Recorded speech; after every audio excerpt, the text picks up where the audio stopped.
नमस्कार जय जगन्नाथ आपण को मोर यूट्यूब चैनल रे बहुत बहुत स्वागत। तो आमे पूर्व वीडियो गुड़िक पद्म विषय रे आलोचना करुले पद्मर क्वेश्चन आंसर गुड़िक डिस्कसन करथिले शॉर्ट क्वेश्चन आंसर डिस्कसन करथिले। तेबे आजिर वीडियो रे आमे एही विषयटीर सरलार्थ गुड़िकु देखिबा आलोचना करिबा एहार उत्तर देखिबा। तेबे चलो आरंभ करिबा। 33 नंबर आहा कि दिव्य श्री तहुतु लभु धन्य उत्पल धन्य तोहर प्रभु। तो यार उत्तर तुम लिख प्रथम पद आहा शेष पद प्रभु डट डट डट देकी उद्धृतांश चिन्ह भितर तापर लिख संक्षिप्त पद्यांशटी पद्म कवितारू गृहीत। यही प्रसंग रे भक्त कवि मधुसूदन राव पद्मर गुणगान करिसेंती। वर्णना लिख पुष्करिणीर सुनील जलराशि मध्य उज्जवल सूर्यकिरण रे पद्म ढल ढल होई निजर सौंदर्य प्रकाश करुची। कवि विचार रे सते जेभଳି से हसी हसी सूर्य को चाहि रही एवं सूर्य ता मुखरे अविरत ज्योतिधारा ढाली चलीचंती। सेही ज्योति को अमृत तुल्य मन करी पद्म पान करुची। सूर्य जो ज्योतिधारा ताकू ढाली दउचंती ताकू से अमृत भाविकी पान करुची।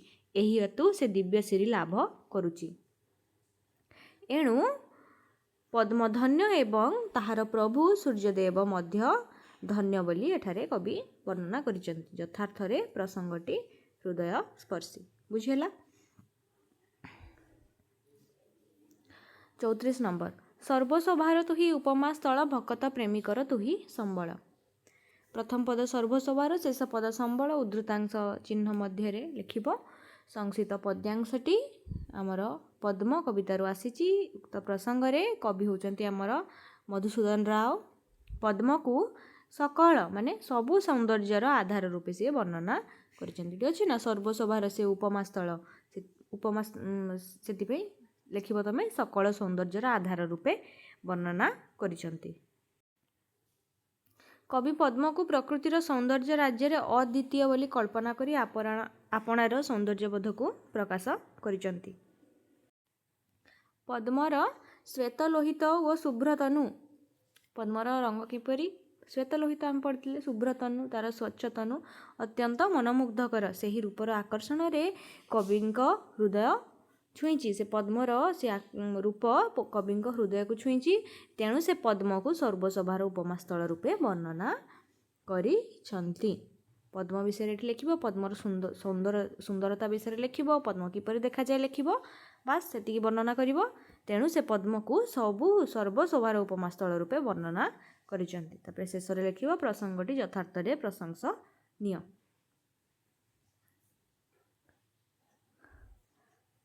मधुमय पवित्र जहा विश्वरे तो नाम संगे मिशा विधाता बरे। ये सेमती मधुमय बरे उद्धृतांश चिन्ह मध्य संक्षिप्त पद्यांशटी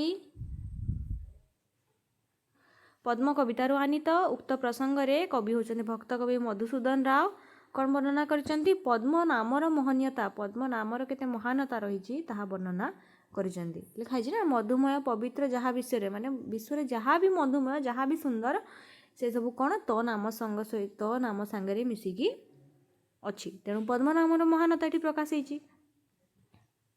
कवि उपलब्धि करिसेंती जे पद्मर हृदय रे सब स्नेह करुणा भक्ति ये सबू पवित्र रस पवित्र संपद भरी रही। पद्म को देखिले मनरे निर्मल प्रेम भाव सृष्टि होता है।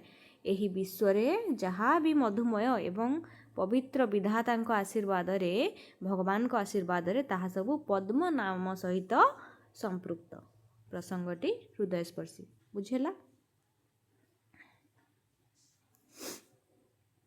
36 नंबर कलुष पंके मुहि केड़े मलिन केमंते सरी तोर हेबी नलिन। कलुष नलिन उद्धृतांश चिन्ह भितर रहिला। संक्षिप्त पद्यांशटी पद्म कवितारू आनीत। आलोच्य प्रसंग रे कवि होचंती भक्त कवि मधुसूदन राव पद्म निकट रे निजर न्यूनता निजे केते छोट से पद्म निकट रे ताहा प्रकाश करिसेंती। पद्मर महानता वर्णना करिसेंती। पद्म सामने से केते पाप भरा दुनिया रे से बंचुचंती केते पापपूर्ण ताहा चिंता करी से तांकर न्यूनता एठी प्रकाश करिसेंती।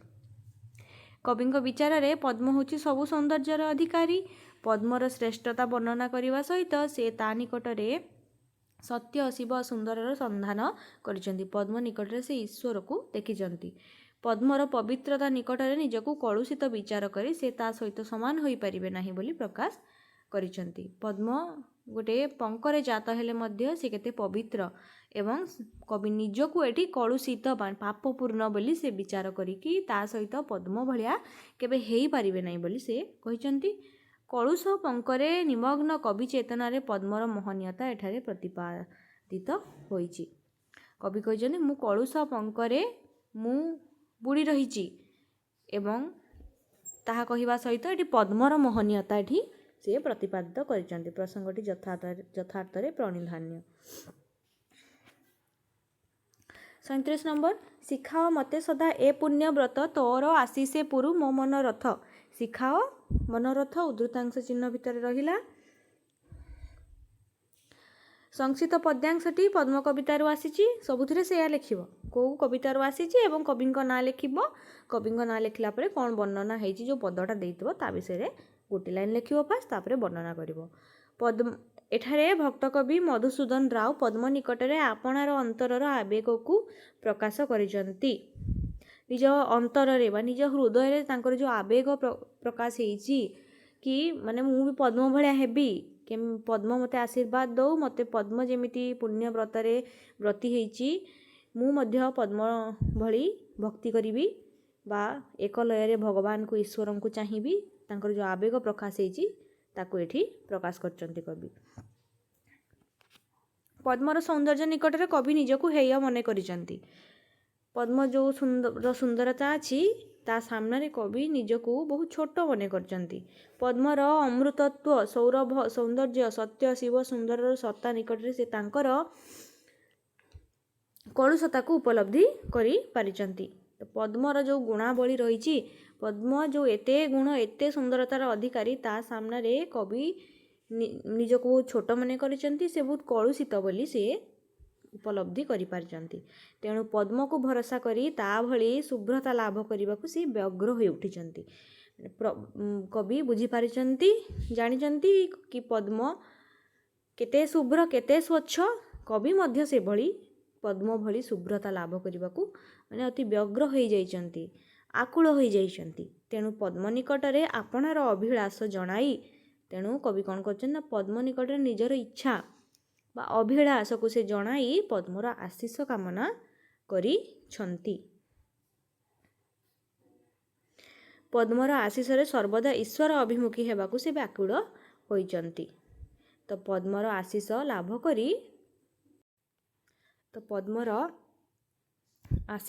କରି ବା ପଦ୍ମର ଆଶୀର୍ବାଦ ଲାଭ କରି ପଦ୍ମ ଯେଭଳି ସବୁବେଳେ ଈଶ୍ୱର ଅଭିମୁଖୀ ହେଇକି ରହିଥାଏ ତା ଭଳି ସିଏ ମଧ୍ୟ କବି ମଧ୍ୟ ଈଶ୍ୱର ଅଭିମୁଖୀ ହେବାକୁ ବ୍ୟାକୁଳ ହୋଇଛନ୍ତି।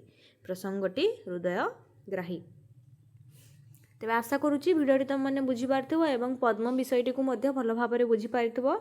ଯଦି କିଛି ଡାଉଟ୍ ଥାଏ ନିହାତି ଭାବରେ କମେଣ୍ଟ ମାଧ୍ୟମରେ ପଚାରିବ ଏବଂ ଯଦି ଭିଡ଼ିଓଟି ଭଲ ଲାଗିଛି ଲାଇକ୍ ସେୟାର ଏବଂ ସବସ୍କ୍ରାଇବ୍ କରିବାକୁ ଜମା ବି ଭୁଲିବ ନାହିଁ। ଧନ୍ୟବାଦ। ଜୟ ଜଗନ୍ନାଥ।